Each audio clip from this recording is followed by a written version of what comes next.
Hello students. तो पिछले lecture में हम लोगों ने नॉर्मलिटी के बारे में बात किया था। आज के इस वीडियो में हम लोग relation between molarity and normality के बारे में देखेंगे। उससे पहले आपको कुछ नोटेशंस जानने होंगे, तो चलिए स्टार्ट करते हैं आज का lecture. Welcome to my channel NG classes. तो चलिए कुछ नोटेशंस पहले जान लेते हैं। जैसे मान लीजिए कि एक सॉल्यूशन मेरा बन रहा है जिसमें कंपोनेंट ए एंड बी मिला हुआ है।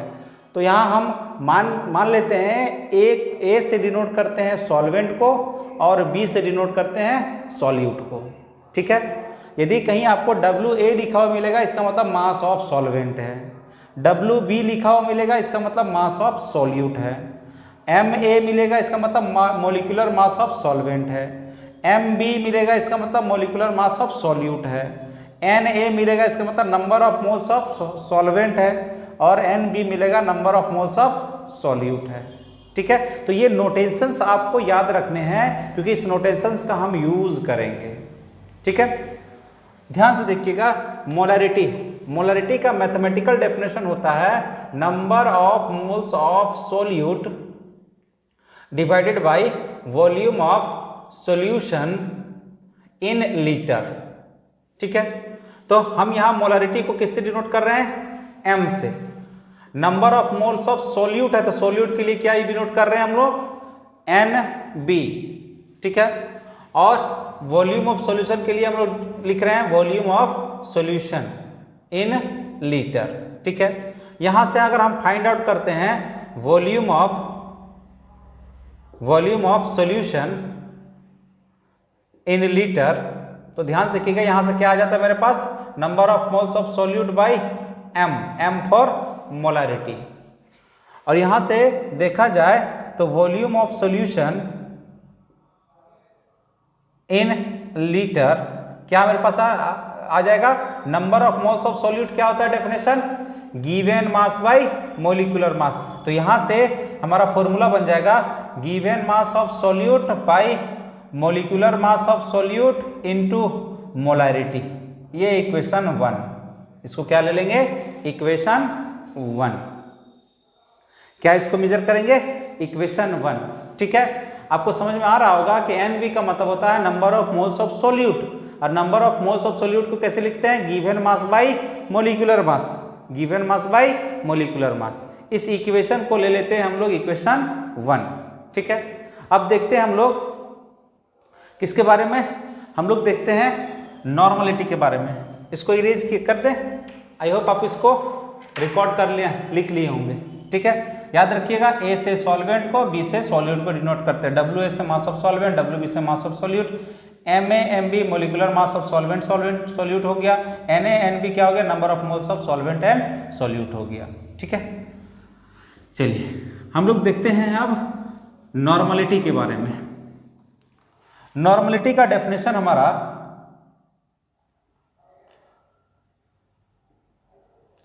नॉर्मलिटी का मैथमेटिकल डेफिनेशन हमारा क्या हो गया था? मैथमेटिकल डेफिनेशन था gram equivalent of solute by volume of solution in litre. ठीक है। दूसरी तरफ ग्राम इक्विवेलेंट निकालने के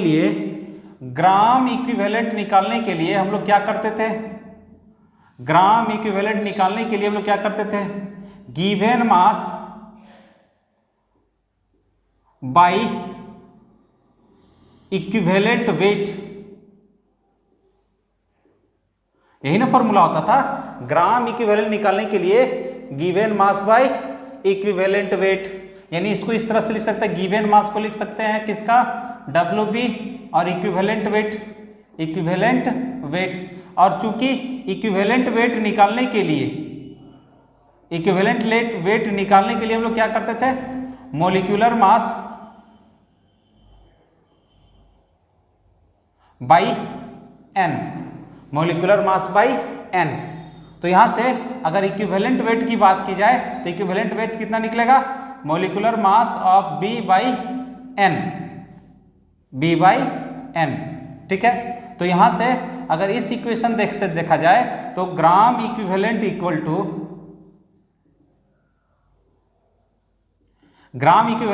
टू इक्विवेलेंट वेट का फॉर्मूला लगा देते हैं अगर एम बी बाई एन, तो क्या हमको प्राप्त हो जाएगा, N into mass of solute by molecular mass of solute. ये हमको एक ग्राम इक्विवेलेंट का वैल्यू मिल जाता है। अब इसका यूज हम लोग यहां कर लेते हैं। ध्यान से देखिएगा, नॉर्मलिटी को हम लोग किससे डिनोट करेंगे, एन से, और ग्राम इक्विवेलेंट का वैल्यू कितना आ गया, N into mass of solute by molecular mass of solute और डिवाइडेड बाई क्या हो जाएगा, volume of solution in litre, volume of solution in litre. यहां से हम लोग वॉल्यूम ऑफ सॉल्यूशन निकाल लेते हैं, वॉल्यूम ऑफ सॉल्यूशन निकाल लेते हैं इन लीटर में। तो क्या हमारे पास हो जाएगा, ध्यान से देखिएगा, एन बाई एन और क्या हो जाएगा, given mass by molecular mass of solute. ये मेरा इक्वेशन नंबर 2, इक्वेशन नंबर 2। अब देखिए, ये भी volume of solution in litre है, ये भी volume of solution in litre है। ये दोनों इक्वेशन को क्या करेंगे, इक्वेट कर देंगे। क्या करेंगे, इक्वेट कर देंगे। और इक्वेट करने के बाद हम लोग का एक फॉर्मूला आएगा जो बताएगा किसका, relationship between molarity and normality. I hope आपको समझ में आ रहा होगा। यदि मोलारिटी और नॉर्मलिटी के बीच का रिलेशन निकालना हो तो सबसे पहले हम लोग क्या करेंगे, मोलारिटी से वॉल्यूम ऑफ सॉल्यूशन निकाल लेंगे और नॉर्मलिटी से भी वॉल्यूम ऑफ सॉल्यूशन निकाल लेंगे in the terms of given mass molecular mass, in the terms of given mass molecular mass. अब ये दो इक्वेशंस हमारे पास हैं, ये दो इक्वेशन का यूज करके हम लोग क्या करेंगे, रिलेशनशिप फाइंड करेंगे। ठीक है, पॉज करके नोट डाउन कर लीजिए।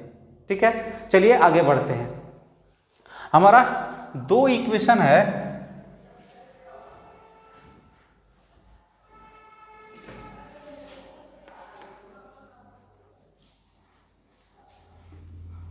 ध्यान से देखिए, ये दोनों इक्वेशन, दोनों, ये भी volume of solution in litre है, ये भी volume of solution in litre है। इसका मतलब दोनों इक्वेशंस आपस में इक्वल होंगे। तो यहां से लिख सकते हैं, from equation 1 and 2, from equation 1 and 2 दोनों आपस में बराबर होंगे। यानी कह सकते हैं WB by molecular mass of solute into molarity equal to क्या हो जाएगा, N by normality mass of solute by molecular mass of solute. ठीक है, इसको इरेज कर देते हैं। ये दो मेरा इक्वेशंस मिला था जिसके आधार पे हम लोग दोनों इक्वेशन को क्या कर दिए, इक्वेट कर दिए। क्या कर दिए, इक्वेट कर दिए। इक्वेट करने के बाद देखिए कौन सा कैंसल आउट हो रहा है, दैट मीन्स ध्यान से देखिएगा, देखिए M से MB से MB क्या हो गया, कैंसल आउट हो गया, WB से WB कैंसल आउट हो गया। तो हमको क्या मिला है, 1 by M equal to N by N। यहां से हमारा फॉर्मूला क्या निकल गया, N equal to N into M, N equal to यानी normality is equals to N into M। Cross multiplication करेंगे तो normality is equal to N into M, और N क्या था, स्मॉल n, ये था एसिडिटी, बेसिसिटी या फिर number of charges on cation and anion. ठीक है, N का मतलब नॉर्मलिटी है और M का मतलब क्या है, मोलारिटी। यानी सिंपल सा एक हम लोग रिलेशन फाइंड कर लिए, क्या, normality is equal to N into molarity, normality is equal to N into molarity. तो आपको समझ में आ रहा होगा कि मोलारिटी और नॉर्मलिटी के बीच के रिलेशन क्या है। आई होप आपको समझ में आ रहा होगा। तो याद रहेगा, normality is equals to N into molarity. यानी यदि हम किसी क्वेश्चन में यदि हमको मोलारिटी दिया हुआ है और उसका हमको नॉर्मलिटी निकालना है तो सिंपल सा हमको देखेंगे कि N क्या है। यदि वो एसिड है तो उसका बेसिसिटी फाइंड कर लेंगे, यदि वो बेस है तो उसका एसिडिटी फाइंड कर लेंगे, और यदि सॉल्ट है तो उसका number of charges on cation and anion find करके N से मल्टीप्लाई कर देंगे मोलारिटी का, तो हमारा क्या पता चल जाएगा, नॉर्मलिटी फाइंड आउट हो जाएगा। आई होप आपको समझ में आ रहा होगा। यानी हमारा रिलेशन क्या निकला, normality is equals to n into molarity, normality equal to n into molarity. ठीक है, पॉज करके नोट डाउन कर लीजिए। आइए इससे रिलेटेड कुछ क्वेश्चंस हम लोग करते हैं। ठीक है,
ठीक है। तो हमारा क्वेश्चन है,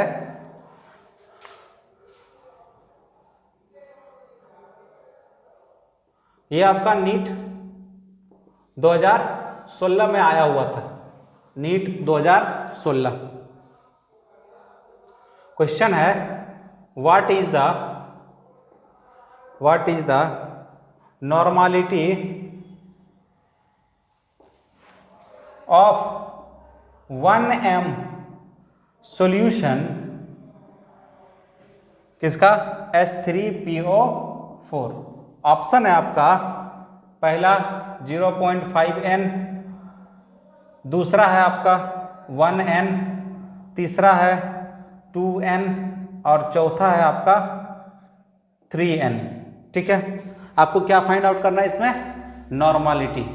तो सिंपल सी बात है, हमको क्या पता है, 1m, m फॉर मोलारिटी, यानी 1 मोलर सॉल्यूशन दिया हुआ है, यानी मोलारिटी इज इक्वल्स टू हमारा दे दिया है। अगर सॉल्यूशन देखा जाए इसका तो मोलारिटी इज इक्वल टू कितना दे दिया है, 1m। अभी हम लोग जस्ट पढ़े हैं रिलेशन क्या होता है, normality is equals to n into molarity. Molarity तो फाइंड आउट हो गया, n पता करना है। n देखेंगे क्या है, एसिड है या बेस है, तो यहाँ हमारे पास क्या है, एसिड है। और हम लोग जानते हैं H3PO4 का जो बेसिसिटी होता है वो कितना होता है, 3। कितना होता है, 3। इसलिए हम लोग क्या लिखेंगे, नॉर्मलिटी इज इक्वल्स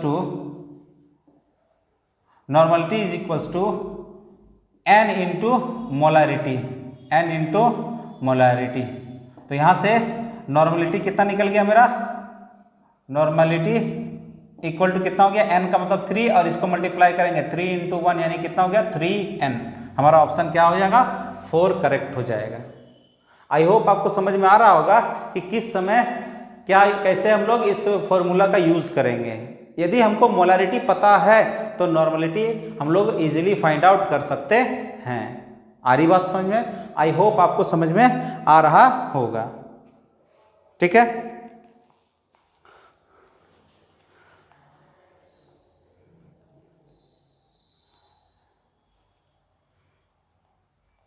ठीक है, ठीक है। तो इस तरह का क्वेश्चंस आप लोग डील कीजिएगा जिसमें मोलारिटी और नॉर्मलिटी के बीच का रिलेशन अगर फाइंड आउट करना हो तो इस तरह से हम लोग फाइंड आउट कर सकते हैं। आई होप आपको समझ में आ रहा होगा। आज के लिए इतना ही, मिलते हैं नेक्स्ट वीडियो में।